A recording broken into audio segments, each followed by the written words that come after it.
الذين ينفقون في السراء والضراء والكاظمين الغيظ والعافين عن الناس والله يحب المحسنين. صدق اللہ العلی العظیم وصدق رسولہ النبی الکریم. ان اللہ وملائکتہ یصلون علی النبی یا ایھا الذین آمنوا صلوا علیہ وسلموا تسلیما.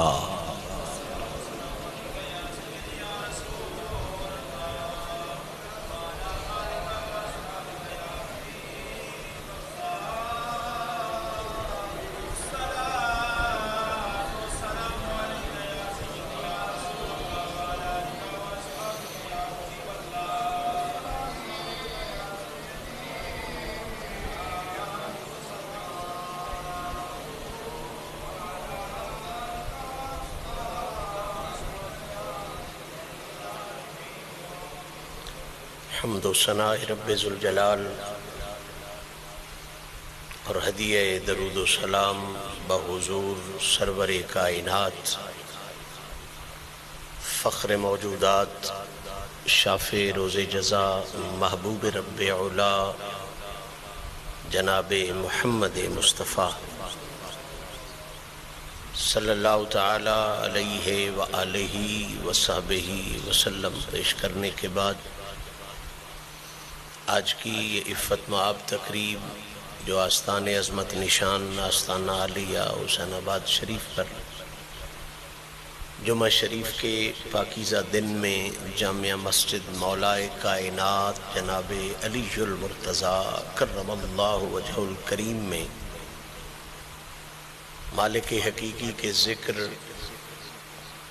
اس کے محبوب پاک کی تعریف و توصیف اور محبوب پاک کے پیاروں کی عزت و عظمت کے تذکرے، سرکار کے دین متین کی تعلیم و تبلیغ کے خوبصورت حوالوں سے انعقاد پذیر ہے. میری اور آپ سب حضرات کی یہ پھر خوش بختی ہے، خوش نصیبی ہے کہ کریم رب نے اس پاک مقام، پاک دن، پاک جگہ، پاک محفل میں حاضر ہونے کی ہمیں توفیق عطا فرمائی. دعا ہے رب العزت اپنی اور اپنے پیاروں کی عزتوں کا صدقہ ہم سب کی اس عاجزانہ حاضری کو شرف قبولیت عطا فرمائے. میرا مہربان رب ہمارے گناہوں کو معاف فرمائے، ہمیں نیکی کی توفیق عطا فرمائے اور اس ذکر پاک کی محفل کو ہمارے گناہوں کا کفارہ بھی بنائے، ہمارے درجات کی بلندی کا سبب اور وسیلہ بھی بنائے. معزز سامعین، ہماری یہ خوش بختی ہے، خوش نصیبی ہے کہ پچھلی کئی نشستیں ہماری آقا کریم علیہ الصلاۃ والتسلیم کی آل پاک اور بالخصوص ائمہ اہل بیت اطہار کے پاکیزہ ذکر کی روشنی سے منور ہیں. جو احباب لگاتار جمعہ شریف کی حاضری دیتے رہے ہیں ان کے ذہنوں میں موجود ہے کہ ہم نے ائمہ اہل بیت اطہار کے حوالے سے جو پچھلی 3-4 نشستیں ہوئیں ان میں خاص طور پہ عالم آل محمد، والی خراسان، تاجدار مشہد سیدنا امام علی رضا قدس سرہ العزیز رضی اللہ تعالی عنہ، آپ کی عزت و عظمت کے حوالے سے یہ پاکیزہ گھڑیاں بتانے کا شرف حاصل کیا،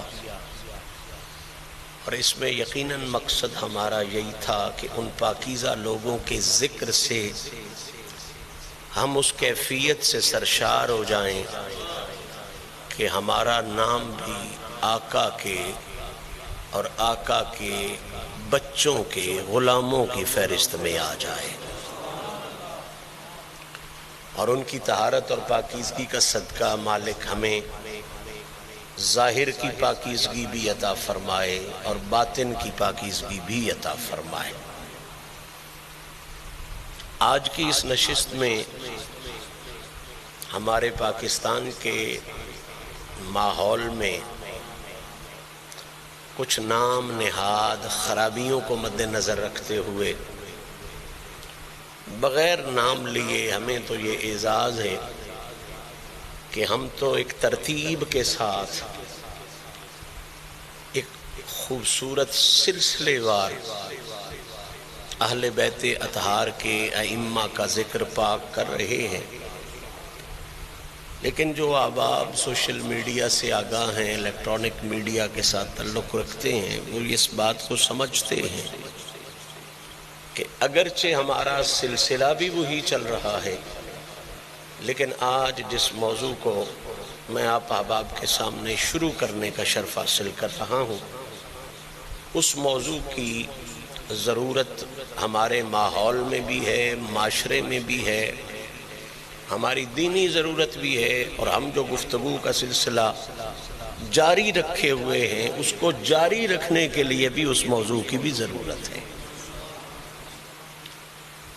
آج سے جس پاکیزہ موضوع کے حوالے سے میں بات کرنے جا رہا ہوں، اس کو میں پچھلی محفل کے ساتھ اس انداز میں ریلیٹ کروں گا، اس انداز میں جوڑوں گا کہ امام رضا علیہ السلام کے حوالے سے ہم نے دیکھا کہ حضور سیدنا عبد القادر الجیلانی الحسنی والحسینی آپ کے چوتھی پشت میں جو دادا پیر ہیں ان کا نام امام رضا ہے۔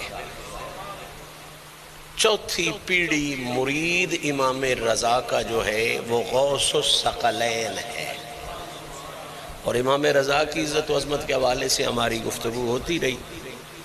آج جس خوبصورت مقام پر آپ کو لے کے جانا چاہتا ہوں وہ یہ ہے کہ امام رضا جیسی عظیم ہستی، عالم آل محمد کہلانے والا عالم، جس بابا کے آنگن میں کھیلا، جس والد کا وہ بے مثل بیٹا تھا، آج اس کی بارگاہ میں سلام کرتے ہوئے یہ سمجھیں گے کہ اگر بیٹا امام رضا اتنا بے مثال تھا تو امام رضا کا بابا امام موسیٰ کاظم کو اللہ نے کن عزتوں کا مالک بنا دیا۔ حضرت سیدنا امام موسیٰ کاظم کا نام پڑھتے ہی آپ کی ایک صفت اور ایک شان کا اندازہ تو ایسا ہو جاتا ہے کہ انسان کا ذہن، سوچ، فکر فوراً قرآن مجید کی ان آیات بینات کی طرف چلی جاتی ہے جن میں رب تعالیٰ نے اپنے محبوبوں کا خود ذکر فرمایا ہے۔ اللہ نے خود ان آیات میں بتایا ہے کہ جو میرے محبوب بنتے ہیں، جو میرے پیارے ہوتے ہیں، جنہیں میری بارگاہ میں خاص قرب نصیب ہوتا ہے، ان کی نشانی اور پہچان یہ ہے کہ میں انہیں ان اعلیٰ صفتوں سے مالا مال کر دیا کرتا ہوں۔ بلا شبہ امام موسیٰ کاظم کے نسب پر بات کریں تو ان کے نسب جیسا تو کائنات میں کسی کا نسب ہے ہی نہیں۔ جب خاندان رسول ٹھہرے، حسین کے چوتھے بیٹے ٹھہرے، اس سے بڑا تعارف کیا ہوگا کہ حسین پاک کے بیٹے امام زین العابدین، امام زین العابدین کے بیٹے امام محمد باقر، امام محمد باقر کے بیٹے امام جعفر صادق، اور چوتھے مقام پر حسین کے چوتھے بیٹے جعفر صادق کے گھر میں پیدا ہونے والے بے مثل و بے مثال شخصیت امام موسیٰ کاظم. تو نسب تو ان کا ایسا ہے کہ جن جیسا نسب کائنات میں کسی اور کا ہو ہی نہیں سکتا. قرآن حکیم نے بھی اس بات پر دلائل مہیا فرمائے ہیں، حدیث مبارکہ میں بھی اس بات پر دلائل ہیں. حضور نے خود فرمایا اللہ نے جتنے خاندان بنائے ہیں ان سب خاندانوں میں سے مجھ محمد کے خاندان کو فوقیت عطا فرمائی. اب حضور کے خاندان کا نہ کوئی مثل ہو سکتا ہے نہ کوئی مثال. اور پھر حدیث ثقلین پہ بندہ کا نظر جائے تو وہ بھی بڑی کلیئر بات ہے. حضور نے فرمایا میں دو چیزیں چھوڑ کے جا رہا ہوں، ثقل چھوڑ کے جا رہا ہوں. ایک اللہ کا قرآن چھوڑ کے جا رہا ہوں، دوسرا اپنا عزتوں والا خاندان چھوڑ کے جا رہا ہوں.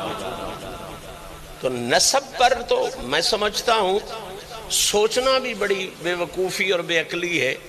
اس کے نسب جیسا کون ہوگا جس کے نسب میں سید الشہداء بھی ہو، حسن مجتبی بھی ہو، تاجدار حلتا بھی ہو اور محمد مصطفیٰ بھی ہو.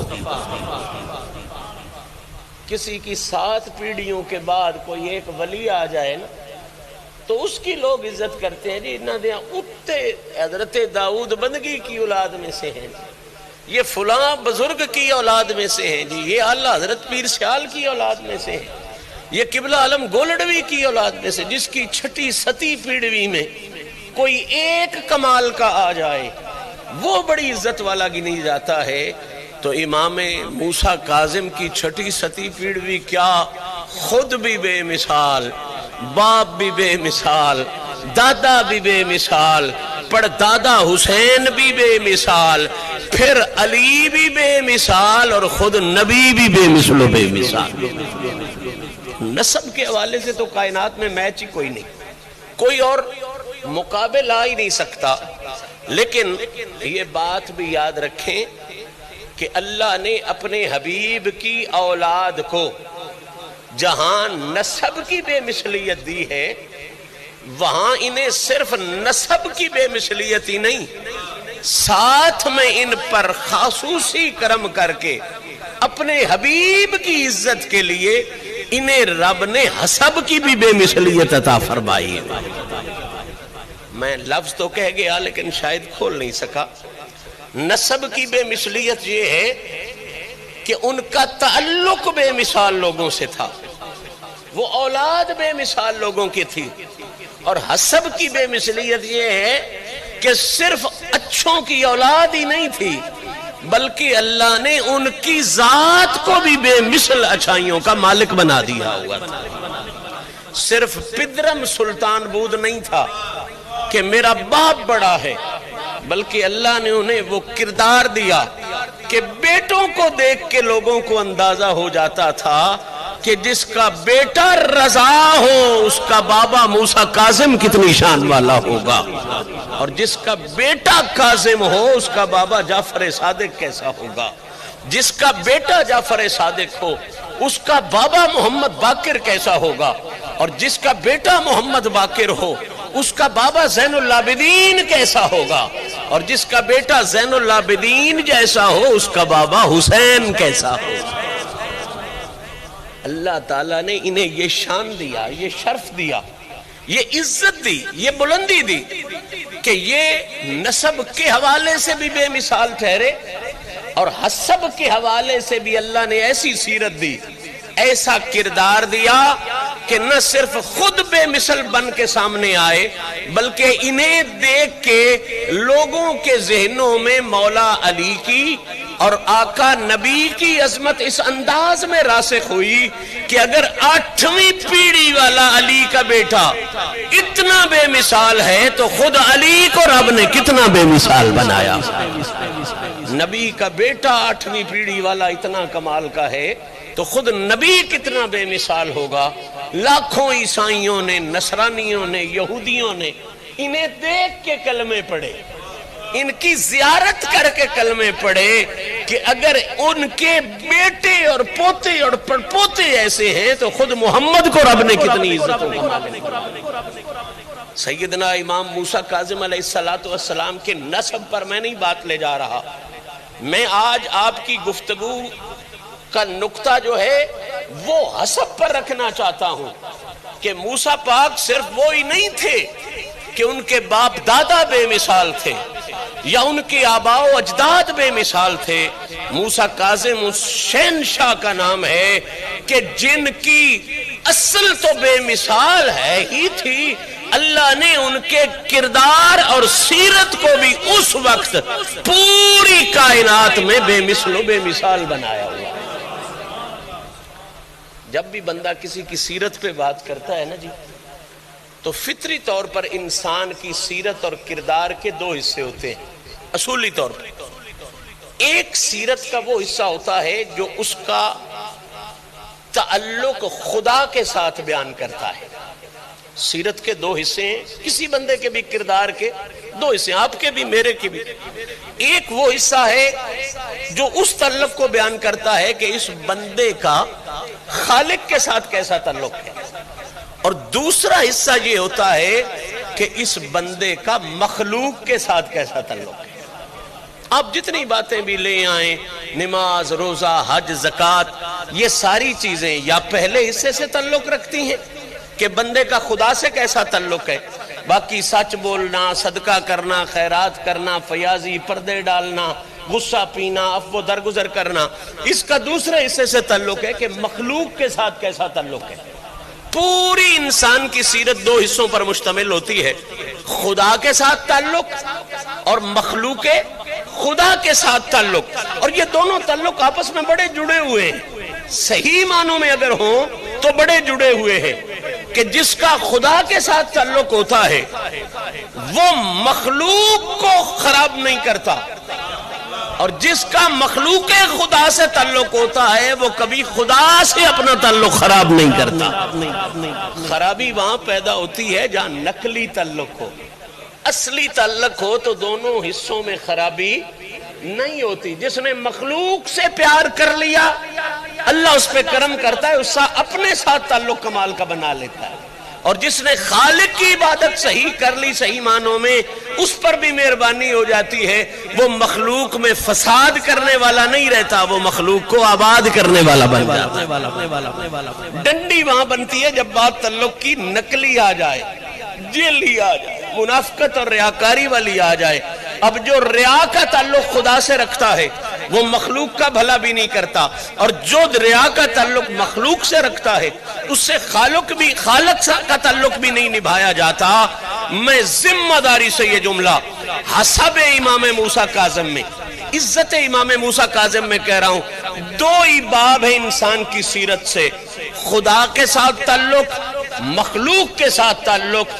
جس بادشاہ کی سلامی میں آج شروع کرنے جا رہا ہوں، اللہ نے انہیں ان کے اجداد کی طرح یہ شرف کائنات میں انوکھا دیا ہے کہ اس وقت جن کا خدا سے تعلق تھا ان کے سردار بھی موسیٰ کاظم ہی تھے، اور جن کا مخلوق خدا سے تعلق تھا اس تعلق کے حوالے سے بھی سرداری اللہ نے موسیٰ کاظم کو ہی عطا کی۔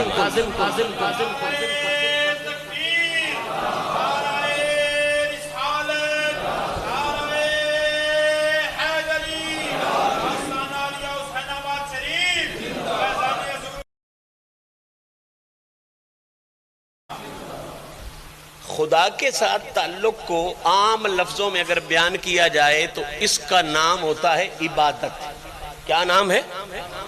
یعنی جو کام بندہ خدا کے ساتھ تعلق نبھانے کے لیے کرتا ہے، نماز ہے، روزہ ہے، حج ہے، دیگر معاملات ہیں، اس کو عرف عام میں کیا کہتے ہیں؟ عبادت، حقوق اللہ کہہ لیں۔ اور جو مخلوق کے ساتھ تعلق ہوتا ہے اسے بندہ مخلوق خدا کی خدمت بھی کہہ سکتا ہے، حقوق العباد بھی کہہ سکتا ہے۔ تو امام موسیٰ کاظم کو اللہ نے یہ شرف دیا ہے کہ خدا کی عبادت بھی ان جیسی کسی نے اس دور میں نہیں کی، اور مخلوق خدا کی خدمت بھی ان جیسی اس دور میں کسی اور کے حصے میں نہیں آئی۔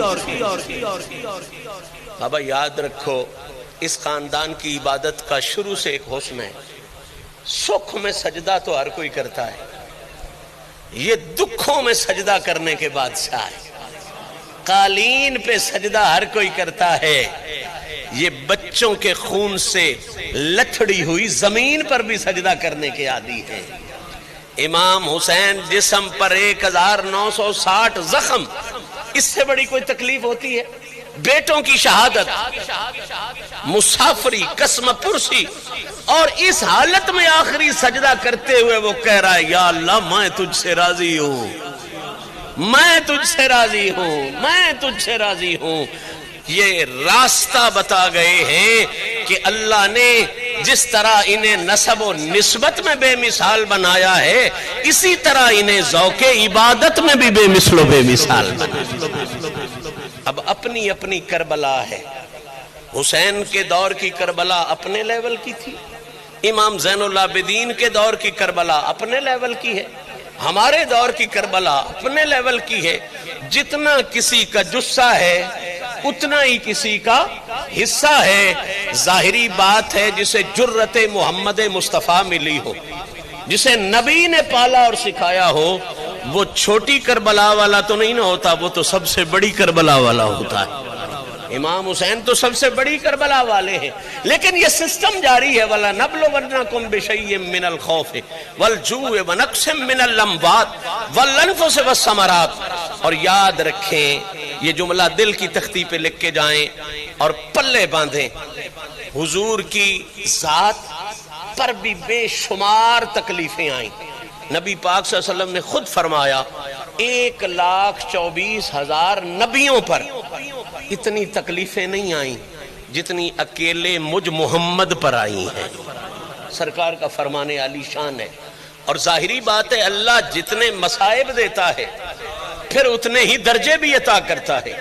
نہ کوئی تکالیف میں حضور جیسا ہے، نہ کوئی شانوں میں میرے محمد عربی جیسا ہے۔ یہ جس طرح سلسلہ تکالیف اور شانوں کا ہے حضور کی ذات پر تھا، یہ سلسلہ رک نہیں گیا، قیامت تک جاری ہے اور جاری رہے گا۔ اللہ اپنے پیاروں کو تکلیفیں دیتا ہے، وہ استقامتیں دکھاتے ہیں، اور رب کائنات کو ان کی استقامت دکھا کے راہ راست کا پتہ دیتا ہے اور ان کے درجوں کو بلند سے بلند تر فرما دیتا ہے۔ یہ بات پلے باندھیں، حضور کی ساری اولاد پر مصائب آئے ہیں، تکالیف آئی ہے۔ امام حسین کی تکلیف کائنات کے سامنے ہے۔ ہماری بدقسمتی، ہماری بدنصیبی، ہم لوگوں نے ممبر سے باقی تکالیف کا ذکر ہی نہیں کیا، ناموں کا ذکر نہیں کیا، تکالیف کیا یا خدمات کیا یا ان کی محنتوں کا ذکر کیا، ہم نے نام ہی نہیں لوگوں کو بتائے، لوگوں کو تعارف ہی نہیں کروایا۔ لیکن یہ بات یاد رکھیں، نبی پاک صلی اللہ علیہ وسلم کی نسل اطہر پر، حضور کے خاندان عالی شان پر، اور بالخصوص ائمہ اہل بیت اطہار، جن کا آخری حضور نے فرمایا مہدی آئے گا، میری اہل بیت میں سے آخری مہدی آئے گا جو امامت کرائے گا ایسی نماز کی جس کے پیچھے عیسیٰ نبیوں کا نبی بھی کھڑا ہوگا۔ حضور کا بیٹا عیسیٰ کا امام بنے گا، روح اللہ کا امام بنے گا۔ حضور کی جتنی اہل بیت اطہار پر تکلیفیں آئی ہیں، مصائب آئے ہیں، مصیبتیں آئی ہیں، یاد رکھو، پلے باندھو یہ بات۔ آج تک کے مورخین، محدثین، محققین اس بات پر متفق ہیں کہ مصائب اور تکالیف کے حوالے سے اگر فہرست بنائی جائے تو سب سے زیادہ تکالیف امام حسین کے حصے میں آئی ہیں، اور امام حسین کے بعد قیامت تک حضور کے خاندان کے کسی چنیدہ فرد پر حسین کے بعد اگر سب سے زیادہ تکلیف آئی ہیں تو یہ 7ویں امام موسیٰ کاظم کے حصے میں آئی ہیں۔ مصائب آئے، تکالیف آئیں، قیدیں آئیں، بند آئے، صعوبتیں آئیں، بادشاہوں کی طرف سے سازشیں آئیں، سارا کچھ ہو گیا۔ اس سے ایک اندازہ تو ہو جاتا ہے کہ جو بکلمات فاتمہن والا ہوتا ہے نا، اللہ اسے پھر انی جاعلک للناس امامہ بنا دیتا ہے۔ جتنی تکلیفیں ہوتی ہیں امامت کی وسعت بھی اتنی ہوتی ہے، اور وہ اتنا بڑا ہی امام ہوتا ہے۔ امام موسیٰ کاظم پاک، سادات کاظمی کے جد امجد، امام رضا کے والد گرامی، آپ پر مصائب کے حوالے سے، تکالیف کے حوالے سے سب سے زیادہ مصیبتیں ہیں سوائے امام حسین کے۔ امام پاک کے بعد 11 کے 11 اماموں پر اتنی تکلیفیں نہیں آئیں جتنی اکیلی امام موسیٰ کاظم پر آئی ہے۔ کتابوں میں آتا ہے کہ آپ کی عمر مبارک ہے تقریباً 50 سال کے قریب، بعض میں 51 ہے، بعض میں 52 ہے، بہرحال 50 سال کے قریب ہے۔ اپنے والد گرامی کے سائے میں آپ رہے 20 سال، امام جعفر صادق کے سائے مبارک میں۔ امام جعفر صادق کے بعد پھر 30 سال رہ گئے، یہ 31 سال ہے۔ ان 30 سالوں میں سے 14 سال زندگی کے ایسے ہیں جن میں یہ بے مثل رسول کا بیٹا قید و بند جیل میں ظالم بادشاہوں کی طرف سے رکھا گیا، صرف اس جرم میں کہ لوگ تمہیں دیکھ کے تم پہ قربان ہو جاتے ہیں، تم پہ صدقے ہو جاتے ہیں۔ ہماری بادشاہی کی اتنی عزت نہیں ہوتی جتنی کائنات میں تمہاری فقیری کی عزت ہوتی۔ 14 سال کا عرصہ جیل میں رکھا گیا، ہر بادشاہ گھبرا جاتا تھا۔ منصور دوانقی آیا، گھبرا گیا، جی بادشاہی تو موسیٰ کاظم کر رہا ہے۔ پھر بیٹا مہدی آیا، ہادی آیا، حتیٰ کہ ہارون رشید نے تو پھر حد ہی کر دی۔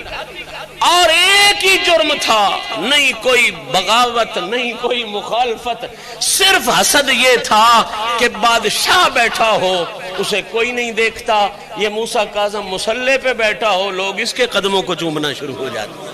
یہ تو وَلِلَّهِ الْعِزَّةُ وَلِرَسُولِهِ ہے، یہ عزت تو اللہ نے دی ہے نا انہیں، اور رسول اللہ کے نسب کی عزت انہیں ملی ہے۔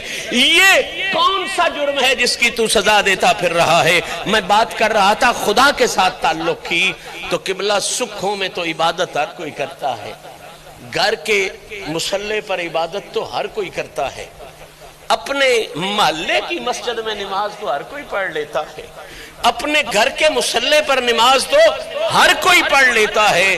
موسیٰ کاظم کا خدا کے ساتھ تعلق دیکھنا ہے تو یاد رکھو 14 سال امام موسیٰ کاظم جیل میں رہے، حراست میں رہے، قید و بند میں رہے۔ عبادت کا یہ عالم تھا کہ جو قید کی نگرانی کرنے والا سپاہی ایک دن بھی موسیٰ کاظم کی کوٹھڑی کے باہر آ کے ڈیوٹی کرتا، اگلے دن وہ جہان کی ہر نعمت کو چھوڑ کے اعلان کرتا ہوا جاتا کہ اللہ نے محمد کی اصل کو بھی بے مثال بنایا ہے، محمد کی نسل کو بھی بے مثال۔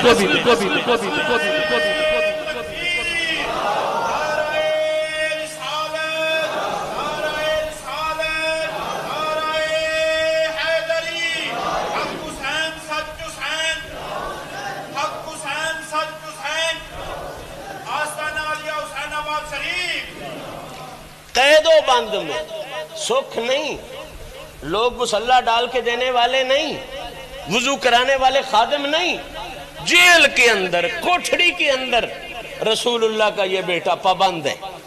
اور جو جیلر ہوتا تھا، جو کوٹھڑی کا رکھا ہوتا تھا، جو نگرانی کے لیے ہارون مقرر کرتا تھا کہ تو نے نگرانی کرنی ہے، وہ دن کو دیکھتا تو سائیں سجدے میں، ظہر کو دیکھتا تو سائیں سجدے میں، عصر کو دیکھتا تو سائیں سجدے میں، رات کو دیکھتا تو سائیں سجدے میں، ہر وقت عبادت و مناجات میں اس رنگ میں گزارتے کہ وہ جو دشمن کی طرف سے آتے تھے کہ انہیں تنگ کرنا ہے تو نے جیل کی کوٹھڑی میں، انہیں تو نے تکلیف دینی ہے، وہ بیچارہ 2 یا 3 دن سے آگے نہیں گزر سکتا تھا۔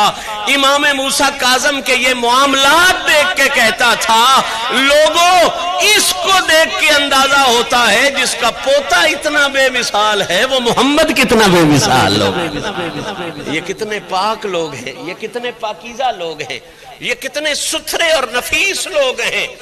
حتیٰ کہ اس حوالے سے کتب تاریخ میں اور کتب سیرت میں یہ بات موجود ہے کہ جب ہارون ہر حوالے سے ناکام ہو گیا نا، جس کے جیل میں بھی بھیجتا ہے وہ پھر خود ہارون کو کہتا تھا، میں نے نام تک کتابوں میں درج ہے کہ پہلے فلاں کی جیل میں بھیجا، کوتوال کی جیل میں بھیجا کہ یہاں رہیں۔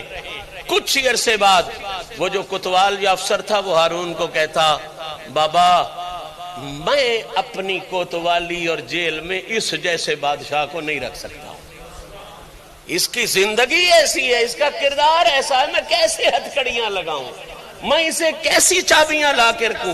3 بہت بڑے افسر اس کے وزیر کے لیول کے، جن کی کوتوالی تھی، جیلیں تھی، تینوں کے تینوں نے کہا ہمارے بس کی بات نہیں، ہم ان کو چھوڑنے والے ہیں۔ وہ ظالم ان تینوں کے خلاف ہو گیا کہ کہیں موسیٰ کاظم نے ان پر بھی جادو کر دیا ہے، لیکن وہ جادو کوئی جادوگری والا جادو نہیں تھا نا، وہ وہی جادو تھا جو محمد عربی کائنات پہ کیا کرتے تھے، وہ سیرت کا جادو تھا، وہ کردار کا جادو تھا، جسے دیکھ کے بڑھیا بھی کہا کرتی تھی جادوگر دے نیڑے نہ جامی۔ وہ جادو کوئی منتروں والا جادو نہیں تھا، وہ اللہ کی عبادت والا تھا، وہ ریاضت والا تھا۔ حتیٰ کہ اس بد نصیب انسان نے ایک کام ایسا کیا جسے تاریخ کے اوراق نے محفوظ کر لیا، اس نے ایک خوبصورت دوشیزہ، خوبصورت کنیز بھیجی کہ امام موسیٰ کاظم کے پاس جا جیل، اور وہاں اسی کوٹھڑی میں رہ، جیسے جس کوٹھڑی میں انہیں پابند کیا گیا ہے، اور اپنے تئیں ہر کوشش کر کہ کسی طرح ان کے کردار پر کوئی حرف آ جائے۔ اکیلے ہیں، کوٹھڑی ہے، رات دن وہیں رہتی ہے، خوبرو ترین عراق کا حسن ویسے بھی بڑا مشہور ہے، عراق میں قیدی ہے، اللہ تعالیٰ آپ کو زیارت کرائے، ہر حوالے سے عراق بڑا خوبصورت ہے۔ تو خوبصورت ترین عورت کو بھیجا ہے، کنیز کو بھیجا ہے کہ کسی طریقے تو اس ستھرے کو داغدار تو کر، میری ٹور بن جائے گی، لوگوں پاگل ہو گئے ہو تم موسیٰ کاظم کے پیچھے، ہم اچھے ہیں، ہماری بادشاہی اچھی ہے۔ 7ویں دن چیکنگ کے لیے اوپر سے بندہ بھیجا، تو وہ بندہ دیکھ کے حیران ہو گیا کہ موسیٰ تو سجدے میں ہیں ہی ہیں، اس کنیز کا بھی سانس آتا ہے تو یا قدوس کرتی ہے، سانس جاتا ہے تو سبحانک اللہم پڑھتی ہے، وہ بھی سرتا پار روئے جا رہی ہے۔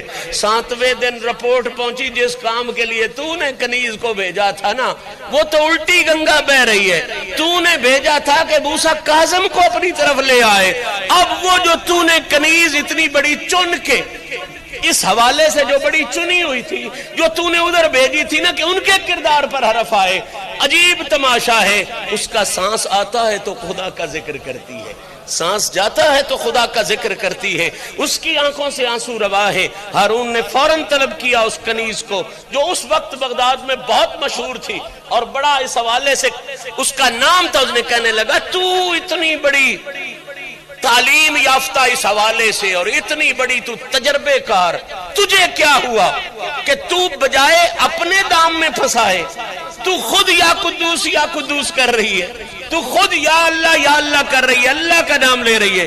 اس نے کہا ہارون سچی بات یہ ہے، میں تیری ملازمہ تھی، تیری رعایا ہوں، تو نے پیسے بھی بہت آفر کیے تھے، میں بڑی نیت کے ساتھ گئی ہوں کہ یہ بھی کوئی کام ہے، رات اندھیری ہو، کوٹھڑی اکیلی ہو، کوئی دیکھنے والا نہ ہو اور بندہ بھی اگلا جوان ہو، تو یہ بھی کوئی کام ہے، اسے تھوڑا بہت پھسلا لینا۔ میں بڑے حوصلے سے گئی ہوں، بڑے ہمت سے گئی ہوں اور ارادے کے ساتھ گئی ہوں کہ آدھا گھنٹہ بھی کہاں گزرے گا، میں تو ابھی اس عرب پھر شاہ سوار ہے، عرب شہزادہ ہے، اس کو ابھی بہلا پھسلا لوں گی۔ کہتی ہے مجھے قسم ہے رب ذوالجلال کی، میں گئی ہوں اس ارادے کے ساتھ کہ میرے پاؤں کی چھنکار دیکھ گئی عرب کا شہزادہ تو میری طرح متوجہ ہو جائے گا۔